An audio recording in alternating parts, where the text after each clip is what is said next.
So it's unrideable, and it's cobbled together from car parts. Is it a motorcycle? Perhaps not, except in the sense that it's a maverick machine built by a garage tinkerer.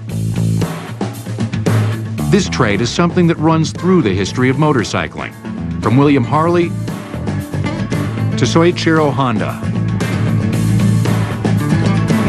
Next, the secret history of the motorcycle, or how it went from utilitarian transportation to coveted boys' toy.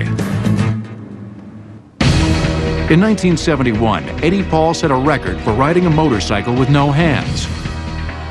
Los Angeles to Las Vegas, 286 miles. Motorcycles will return on Modern Marvels. We now return to motorcycles on Modern Marvels.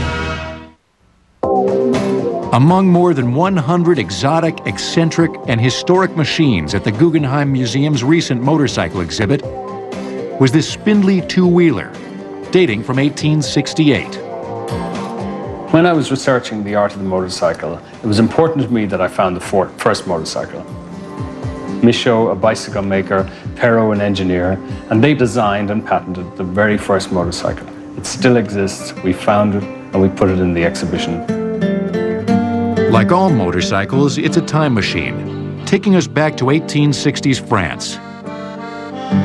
The velocipede, or pedal bicycle, had been invented in 1861. It quickly became all the rage of the French aristocracy, who were perhaps the first celebrity bikers. For the wildly popular sport of bicycle racing, a fast-paced machine was needed. And so Pierre Michaud fitted a small industrial steam engine into one of his velocipedes. At full steam, the contraption was good for about 19 miles an hour. But while the bicycle is an obvious progenitor of the motorcycle, there are others. One of which isn't a machine at all. In very simple terms, a motorcycle is a mechanical horse. The kinship between biker and horseman is bred into the machine. It's most apparent in the way the particular riding positions have carried over, from horse to motorcycle.